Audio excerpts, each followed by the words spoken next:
ایک بھائی نے کویشچن کیا تھا کہ کیا کوئی مسلمان عورت کسی غیر مسلم عورت کا پہنا ہوا جوڑا وغیرہ پہن سکتی ہے، جیسے ساڑی پہن لے یا اور کوئی چیز پہن لے؟ کیا یہ شرعاً جائز ہے؟ جی بالکل جائز ہے، اگر اس پہ بشرطے کہ کوئی ناپاکی وغیرہ نہ لگی ہو، کیونکہ غیر مسلمین پاکی ناپاکی کا خیال نہیں کرتے ہیں۔ اگر تو کوئی ناپاکی کی چیز نہیں لگی یا نظر نہیں آ رہی بظاہر، تو بالکل اس کو استعمال کیا جا سکتا ہے۔ جیسے لنڈے کے کپڑے دیکھیں باہر سے آتے ہیں، اگر ان پہ کوئی ناپاکی کی چیز نہیں لگی ہوئی تو آپ بغیر دھوئے ان کو یوز کر سکتے ہیں۔ اسی طریقے سے جب نبی کریم صلی اللہ علیہ وسلم کفار پہ حملہ کرتے تو ان کے کپڑے اور برتن وغیرہ آتے تھے، اور صحابہ کرام کہتے ہیں کہ بسا اوقات ہم بغیر دھوئے ان کو استعمال کر لیا کرتے تھے، یعنی کیونکہ ظاہری طور پہ کوئی نجاست ان میں نہیں لگی ہوتی تھی۔ ہاں اگر کوئی نظافت کے تحت اس کے طبعی تقاضا ہو کہ ویسے میں استعمال نہ کروں تو دھو کر استعمال کر لیں، لیکن بہرحال کر سکتے ہیں، اس میں شرعاً کوئی حرج نہیں ہے۔ ایسی کسی نے کہا یہ سوئم کے فاتحہ میں کوئی املی کے بیجوں پہ، ہمارے چیئے کہتے ہیں اس کو یہاں پر، املی کے بیجوں پر اور کوئی چنے کے اوپر کلمہ وغیرہ پڑھ رہا ہوتا ہے، پھر وہ بیج تو رکھ دیے جاتے ہیں اور چنے تقسیم کر دیے جاتے ہیں۔ دونوں طریقے ٹھیک ہیں یا غلط ہیں؟ دیکھیں یہ کوئی واجب فرض یا واجب نہیں، نہ چیوں پہ پڑھنا ضروری ہے، نہ چنوں پہ پڑھنا ضروری ہے، نہ انگلیوں پر، نہ تسبیح کے اوپر، نہ کوئی دانوں وغیرہ کوئی اور چیز کے اوپر، نہ پتھروں کے اوپر۔ آپ ویسے ہی پڑھیں، ذکر الہی کریں، قرآن پاک پڑھیں۔ مقصود تو اصل یہ ہوتا ہے کہ اجتماعی طور پر ایصال ثواب کا اہتمام ہو جائے، اور اس میں کوئی حرج نہیں ہے، ایصال ثواب بالکل حدیثوں سے ثابت ہے۔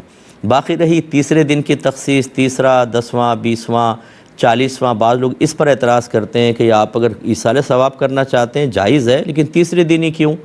اس کا جواب یہ ہے کہ یہ تخصیص کوئی تخصیص شرعی نہیں ہے، یعنی کوئی یہ دعویٰ نہیں کرتا کہ شریعت نے کہا ہے کہ تیسرے دن ایصال ثواب کرو ورنہ ہوگا ہی نہیں، نہ یہ اس کو شریعت کے مطابق کر لیا گیا ہے، یعنی تخصیص شرعی خود بنا لی۔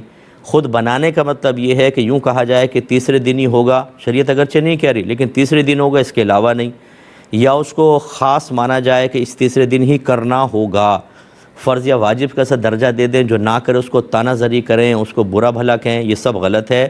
آپ دوسرے دن کریں، تیسرے دن کریں، چوتھے دن کریں، آپ کو بالکل اجازت ہے۔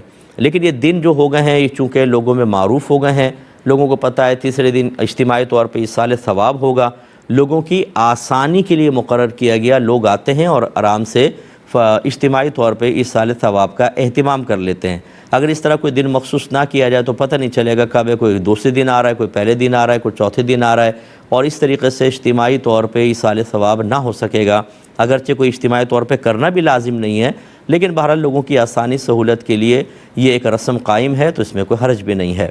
اگر کوئی اعتراض کرتا ہے تو میں آپ کو کہتا ہوں اس سے کویشچن کیجئے گا کہ آپ کی مسجد میں جماعت کے اوقات مخصوص کیے گئے ہیں کہ نہیں؟ فجر اتنے بجے جماعت ہوگی، ظہر، عصر، مغرب، عشاء، عید، جمعہ اعلان کرتے ہیں نا جماعتوں کا۔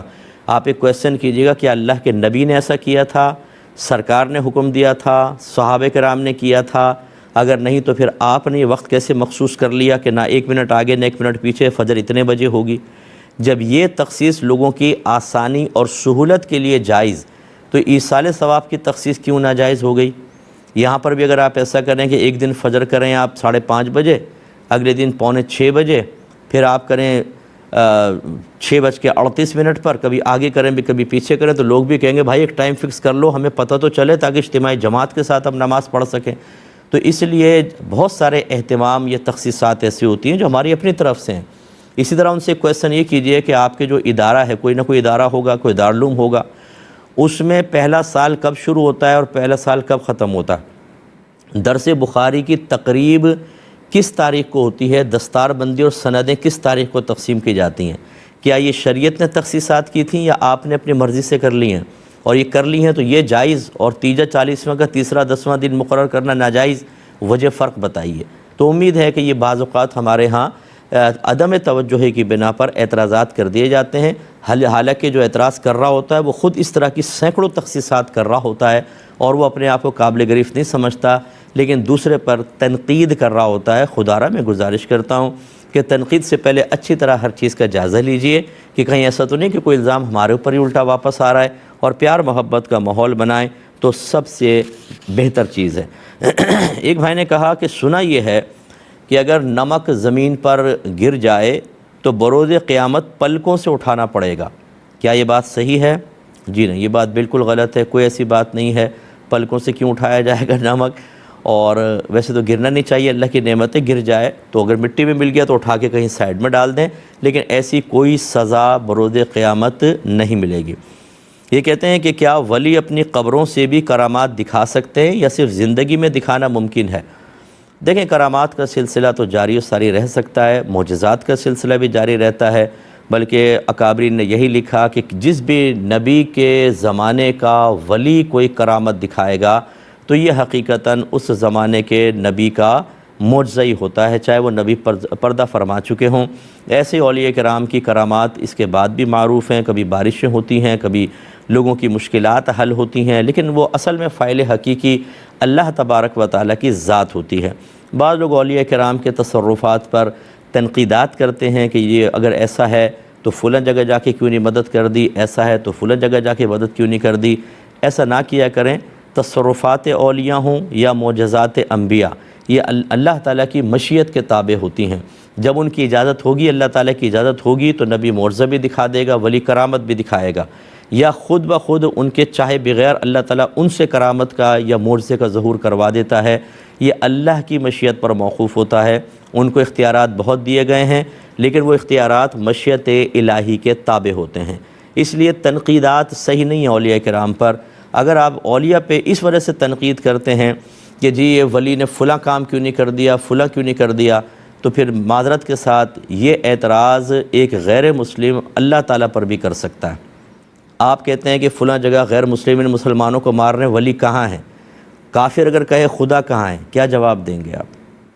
آپ کہتے ہیں کہ جی ہم مزار پر گئے، وہاں سبیل تھی، اس میں جو پانی کا کٹورا تھا اس میں بھی زنجیر باندھی ہوئی تھی، تو جو ولی اپنے پانی کے کٹورے کی حفاظت نہیں کر سکتا، لوگوں نے زنجیریں باندھ کے اس کو چوروں سے محفوظ رکھا ہے، ولی کیا کرے گا؟ تو پھر میں سوال کرتا ہوں کہ مسجدوں سے جو ہوتی ہیں بتائیں، حالانکہ وہ خانہ خدا کہلاتا ہے، بیت اللہ ہے مسجدیں، تو اگر کوئی کافر یہ کہے کہ تمہارا خدا تو اپنے آئے ہوئے مہمانوں کی جوتیوں کی حفاظت نہیں کر سکتا، تمہارے خدا کی قدرت کہاں گئی؟ کیا جواب دیں گے آپ؟ یہ سب مشیت الہی کے تابع ہوتی ہیں۔ اللہ چاہے تو چور کا ہاتھ توڑ دے اسی ٹائم جیسے وہ جوتی اٹھانے لگے، لیکن اللہ تعالیٰ نے یہ امتحانات رکھے ہیں۔ اللہ تعالیٰ حکمت کے تحت بعض اوقات درگزر فرما دیتا ہے، مہلت دیتا ہے، فوری گرفت نہیں فرماتا۔ ایسی اولیاء یا انبیاء علیہ السلام کے تصرفات ہیں کہ وہ مشیت الہی کے تابع ہیں۔ وہ جانتے ہیں کہ بہت سارے معاملات میں تقدیر مبرم ہمارے اس دعا یا ہمارے اس عمل کے خلاف ہے، اللہ کا ازلی فیصلہ، تو وہ نہ کوئی تصرف کریں گے کیونکہ وہ ازلی فیصلے کو تو بدلنے پہ قدرت نہیں رکھتے، اور نہ اس کے خلاف جائیں گے۔ اسی لیے علماء نے فرمایا کہ اگر انبیاء علیہ السلام عدم توجہی کی بنا پر اللہ تعالیٰ کی کسی تقدیر مبرم، یعنی وہ جو ازلی فیصلہ اس کے خلاف دعا کرنے لگیں، تو اللہ تعالیٰ ان کو دعا سے روک دیتا ہے کہ آپ اس کے متعلق دعا نہ کریں، اس کا فیصلہ پہلے ہو چکا ہے، اس کے خلاف وہ تبدیل نہیں ہوتا۔ تو لہٰذا یہ غلط فہمیاں پیدا کرنا تاکہ اولیاء کرام کی عزتیں دل سے نکل جائیں، لوگ ان کے بارے میں بدگمان ہو جائیں، یہ اچھی چیز نہیں ہوتی ہے۔ بس یہ اصول یاد رکھیے گا، جو آپ ولیوں پہ اعتراض کرتے ہیں، جو آپ صحابہ پہ اعتراض کر رہے ہیں، جو اہل بیت اطہار پہ کر رہے ہیں، جو انبیاء علیہ السلام پہ کر رہے ہیں، یہ تمام اعتراضات ذات باری تعالیٰ پر بھی ہو سکتے ہیں۔ یہ اچھی طرح یاد رکھیں۔ تو پھر جو اس کا جواب ہوگا وہ اس کا جواب ہوگا۔ اللہ تعالیٰ خود مختار ہے، لیکن حکمت کے تحت بہت سی چیزوں سے اعراض فرماتا ہے، درگزر فرماتا ہے، مہلت دیتا ہے، ڈھیل دیتا ہے۔